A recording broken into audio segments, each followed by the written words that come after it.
Hello, I'm Charles Payne in for Neil Cavuto. And if you don't think more spending is coming, then you better listen closer to the president speaking today at a town hall in Wisconsin, praising the results of government stimulus. Every economist who's looked at it has said that the recovery did its job. It put a brake on the collapse of the economy. We avoided a Great Depression. We are now growing again. Well, it sure doesn't feel that way. The Dow losing another 96 points today, down 10% this quarter alone. To our Fox Business All-Stars, Jonathan Honig, Mike Norman, Todd Schoenberger, and Imogen Lloyd-Webber. Jonathan, does it feel as great as the president described it today? Charles, the market getting annihilated, 10% unemployment, and what, 41,000 private jobs? I mean, where is the benefit of all this spending? We've got hundreds and hundreds of billions of dollars out the door, and all that we have left is the bill. The whole premise, of course, is flawed. Obama's notion that spending on anything is beneficial, that government spending, no matter whether it's on unemployment checks or help for homeowners, whatever, creates wealth. We've seen that that does not work, but that's the road on which this economy continues to fail. Yeah, I got to tell you, Todd, it's starting to feel like me think if thou protest too much. The more they say it, the less believable it's become. Yeah, you're absolutely right about that, Charles. You know, a couple of things here. The Dems really want something. Their backs are against the wall right now. They need something. I'm curious about these economists that the president keeps referencing, because it's obvious that at $787 billion, we're looking at a double-digit unemployment rate. Jobless claims are dancing with 500,000. I mean, how much more do you need? You have a GDP rate that was downgraded to 2.7%. Very benign, considering this is supposed to be a full recovery. So we are at desperate times right now, and I'm not sure if a second stimulus is the answer. I don't think it is. And I'm questioning what many economists are thinking right now. Well, I think we got an economist who thinks that the stimulus is working. Mike Norman, you say it's working, we need more. I can only go with the facts, sorry. And I mean, before the stimulus, the economy was contracting at a 7% rate. We went from a 3% unemployment rate to a 10% unemployment rate. Since the stimulus, the stock market is up 70%. Output has increased by $500 billion. Household net worth has gone up by $6 trillion. I mean, the numbers are there, and even there has been job creation. If you look at the numbers out of the household survey and the establishment survey, 1.6 million jobs were created. Look, the stimulus money is running out. You just said it yourself. That's what was the intro, and that's why we're slowing down. We're still growing, but we've come down from a 5.6% growth pace in the fourth quarter. Okay. These are the facts. You're an investment professional. You can talk about how it's not working all you want, but I'll give you the facts. Mike, you're an investment professional. One thing that you do a lot that you have to determine for people is return on investment. If you throw $1 trillion at anything, it's going to move the needle. The point, though, is the return on investment worth the risk that we've taken? Oh, well, I think I just said that household net worth went up by $6 trillion. So if you threw $1 trillion and you got $6 trillion... Did you count this week's stock market?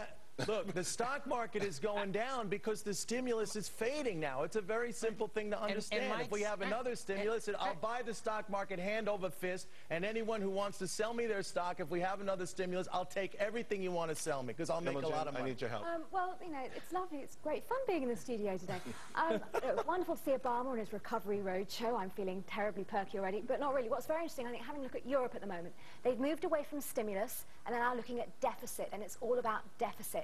And I think it's going to be very interesting come November, because I think the American people are very worried about the deficit, and they're going to be voting at the polls, and the Democrats are worried. Well, I think people are worried about getting to November. I mean, I'm really, if this jobs number is a disaster, I know so many people who are going to completely walk away from the stock market. Yeah. So the bigger fear, though, is can this administration get some sort of religion, or can they adjust their strategy, and should they adjust their strategy between now and then? Well, they are going with this roadshow. They're trying to explain to the American people that actually the stimulus is working. But at the same time, everyone's looking at the rest of the world, and the rest of the world are in trouble. They're trying to get a hold of their deficit, and that's where the focus really has got to go now. Let's forget about the rest of the world right now. Go ahead, Todd. His selling point, he's going on this sales trip. He's going on a sales tour trying to sell $787 billion. That isn't working, Mike. I don't care what you have to say. You're talking about growth. You're looking at 8.5 million jobs were lost. You know, Todd, the statement that you just made is revisionism far greater than anything ever attempted by a communist state. Okay, so congratulations. All right, that was wonderful. That was wonderful. I don't know what facts you're looking at, but I have the facts, and I'd be happy to show them to you. Jonathan, I want to bring you back into this because no matter what, economists throw out numbers and people use numbers to their benefits, but there's no doubt there's a feeling in this country that whatever has been tried isn't working.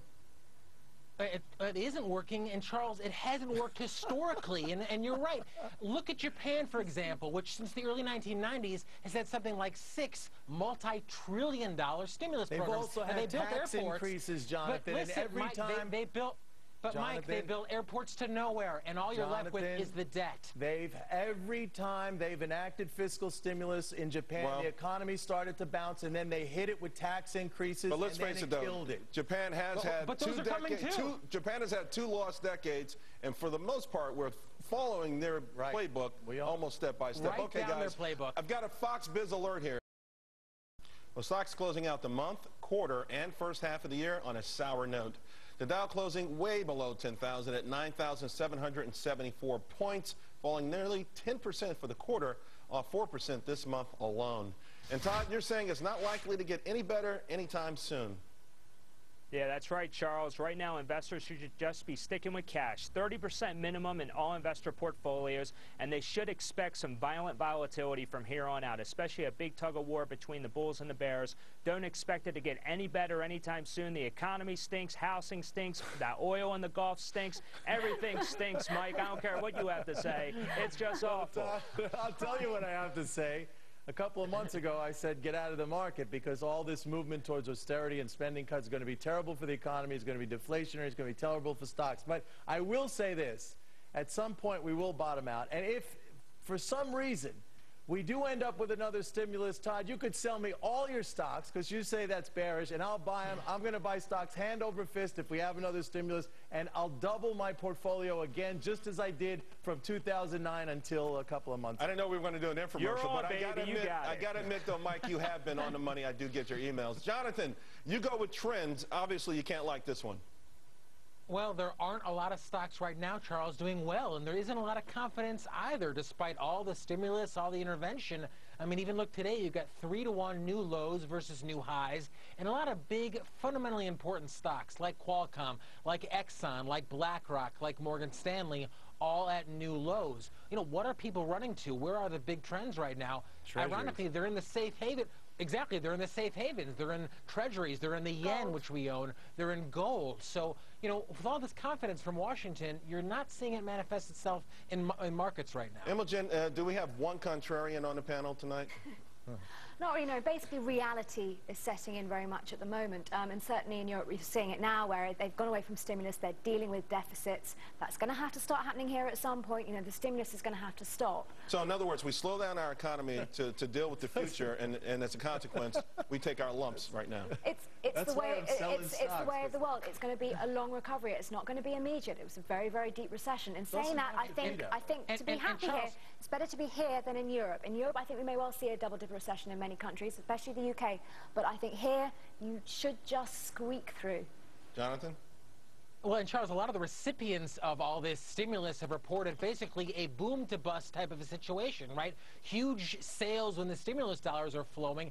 That's the danger of putting all of your eggs in government spending as a means of growing the economy. To keep growing the economy, you've got to keep the government spending going. But here's the thing, okay? When private credit is contracting, as it has been, $1 trillion in total bank credit contraction, somebody's got to spend money. So if the government doesn't offset that, which it has to a small degree, that trillion, then we go into a full-blown depression, Jonathan. I mean, somebody's got to spend. Somebody, or credit has to be created, either way. And it's not being created, so the government is the entity that could come in and supply the demand in the economy until the private